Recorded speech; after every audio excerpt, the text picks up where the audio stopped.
बोलने के पहले सोचना चाहिए, क्योंकि शब्द कभी वापस नहीं आते। बोलने में सही उच्चारण करना जरूरी है, यही अब केंद्र सरकार का भी कहना है। केंद्रीय गृह मंत्रालय ने एक बार फिर स्पष्ट कर दिया है कि राष्ट्रगान जन गण मन और राष्ट्रगीत वंदे मातरम गाते या बजाते समय शब्दों और उच्चारण में किसी तरह की चूक बर्दाश्त नहीं की जाएगी। 9 जुलाई के आदेश में मंत्रालय ने सभी केंद्रीय विभागों और राज्यपालों के कार्यालय को निर्देश दिया है कि तय स्क्रिप्ट, शब्द और उच्चारण का सख्ती से पालन हो। आइए आपको पूरा मामला बताते हैं। गृह मंत्रालय ने अपने एक आदेश में कहा है कि राष्ट्रगान और राष्ट्रगीत गाते या बजाते समय उनका सही पाठ और सही उच्चारण अनिवार्य रूप से अपनाया जाना चाहिए। मंत्रालय ने इसके लिए अपनी वेबसाइट पर शुद्ध पाठ और उच्चारण की गाइड भी उपलब्ध कराई है, ताकि सभी संस्थान एक समान मानक अपना सकें। गृह मंत्रालय ने सभी केंद्र सरकार कार्यालयों और राज्यपाल कार्यालयों को निर्देश दिया है कि राष्ट्रगीत और राष्ट्रगान गाते या बजाते समय निर्धारित लिपि, पाठ, उच्चारण और वाचन शैली का कड़ाई से पालन सुनिश्चित किया जाए और आधिकारिक कार्यक्रमों में इनके प्रयोग से जुड़े प्रोटोकॉल की फिर से पुष्टि की गई है। साथ ही एक समांतर पत्र में सभी राज्य सरकारों, केंद्र शासित प्रदेश, प्रशासन और केंद्रीय मंत्रालय से कहा गया कि वो अपने अधीन संस्थानों को कड़े अनुपालन हेतु उचित निर्देश जारी करें।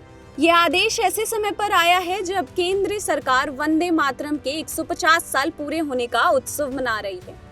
मंत्रालय ने पहले भी 28 जनवरी को एक आदेश जारी कर राष्ट्रगीत के 6 अंतरों वाले करीब 3 मिनट 10 सेकंड के आधिकारिक संस्करण को राष्ट्रपति के आगमन, तिरंगा फहराने और राज्यपालों के भाषणों जैसे अवसर पर गाए जाने की व्यवस्था तय की थी। गृह मंत्रालय का 28 जनवरी 2026 का पूर्व आदेश राष्ट्रगान गाने के पहले प्रोटोकॉल तय करता था, जिसमें निर्देश दिया गया था कि इसके 6 छंद, जिनकी अवधि लगभग 3 मिनट 10 सेकंड है, राष्ट्रपति के आगमन, तिरंगे के फहराए जाने और राज्यपालों के भाषणों जैसे आधिकारिक अवसरों पर गाए जाएं। 9 जुलाई का नया आदेश स्पष्ट रूप से इसी जनवरी आदेश का संदर्भ देता है। इसलिए नए आदेश को कोई नई नीति के बजाय पुराने नियमों के समेकन और पुनः पुष्टि के रूप में देखा जाना चाहिए, जिसमें भाषाई शुद्धता पर अतिरिक्त जोर दिया गया है। दरअसल ये गृह मंत्रालय का आदेश असल में कोई नया कानून नहीं है, बल्कि एक प्रशासनिक निर्देश है जो पहले से ही संवैधानिक और कानूनी प्रावधानों पर आधारित है। संविधान का अनुच्छेद 51 क हर नागरिक को ये कर्तव्य देता है कि वो राष्ट्रीय ध्वज और राष्ट्रगान का सम्मान करे।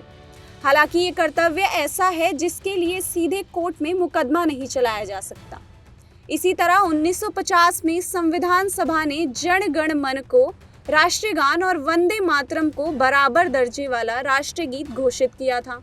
जहां तक कानून की बात करें तो 1971 का एक अधिनियम है जो कहता है कि अगर कोई जानबूझकर राष्ट्रगान गाने या रोकने या सभा में विघ्न डाले तो उसे 3 साल तक की सजा या जुर्माना हो सकता है।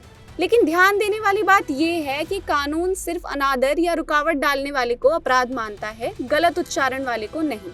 यानी अगर किसी से उच्चारण में गलती हो जाए तो उस पर इस कानून के तहत केस नहीं बनता। इसलिए गृह मंत्रालय का ये नया निर्देश सिर्फ एक शिष्टाचार जैसा प्रोटोकॉल है, जिसका मकसद सरकारी कार्यक्रमों में एकरूपता लाना है, ना कि किसी को सजा देना।